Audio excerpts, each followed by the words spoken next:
Shock Monkey Radio is created by adults for entertainment purposes. The views and opinions expressed here do not reflect the sponsors or FXPG Public Radio. For additional information, refer to the U.S. Bill of Rights. Stand warned.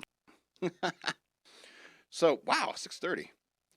I talked a lot about Eminem, didn't I? I want to talk about a couple more things before we get into the news worth knowing. I want to talk about The Social Dilemma. The Social Dilemma is up on Netflix now, and a lot of people have been watching and talking about this.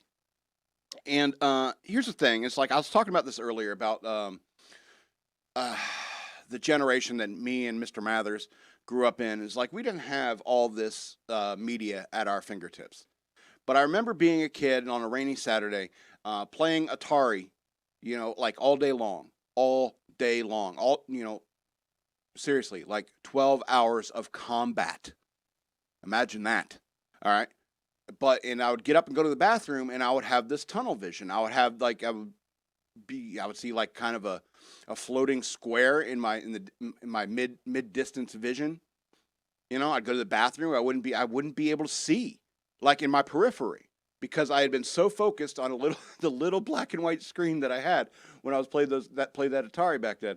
And so I realized that, because of my focus, my perception had been altered.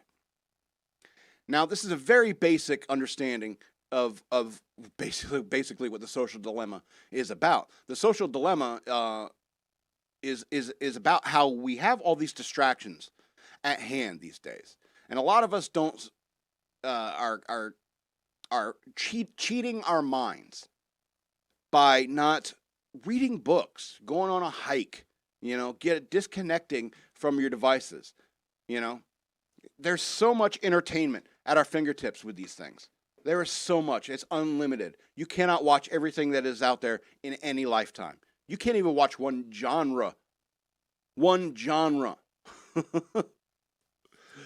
in one lifetime, And so we constantly have our faces in these devices. Right now I'm looking into a camera. I have a laptop in front of me, and I have my my smartphone right here. I don't use iPhone. Apple sucks. And so that being said, it's like I do have this stuff at my fingertips, but as a writer, in growing up in the generation of Mr. Mathers and I've learned the skill to be able to disconnect from it mentally. And I can't imagine what it's like being of my niece's generation, growing up where all this stuff is at your fingertips 24 hours a day, 7 days a week. Luckily, she has a bunch of chickens and she's responsible for getting the eggs. And that kind of forces you to disconnect and slow down and think about the lifespan of a chicken and the way chickens think in many ways. Forces you to get up and go out of your house, And I think that, a lot of people, even when it comes to doing things like exercising, when I think about exercising, is like I think about putting in a podcast and exercising. Sometimes it's good to be alone with your thoughts. And that's why they say that when before you go to bed, you should at least like 2 hours. You should disconnect. Don't have a screen in front of you for 2 hours before you need to go to sleep. And I think there's a lot of truth in that.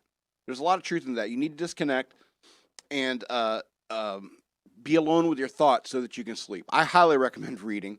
It doesn't involve any blue light. Pick up a comic book.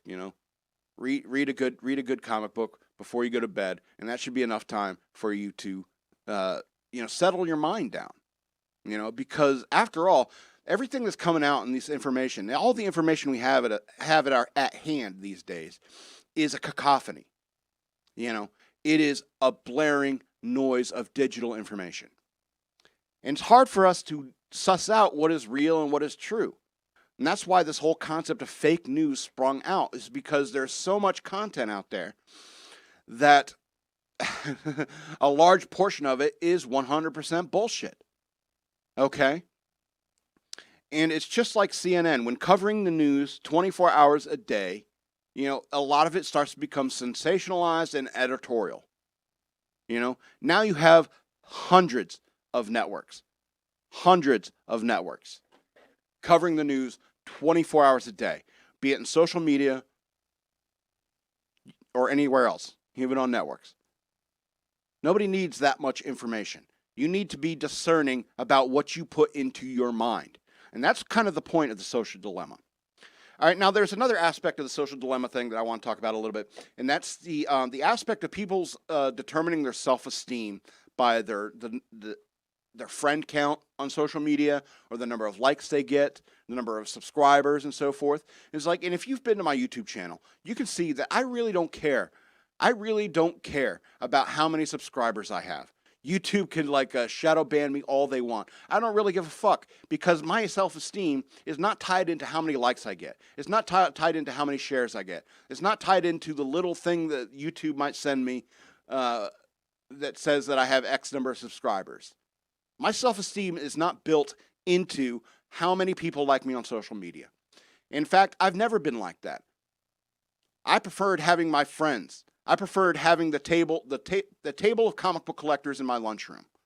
The comic book collectors, they also liked role-playing games. They also liked video games. And all the things that are cool now that weren't cool back in the late 80s and early 90s. All right? I was happy to have just 3 other people that I could talk with at my lunch table about comic books, video games, and role-playing games. All right?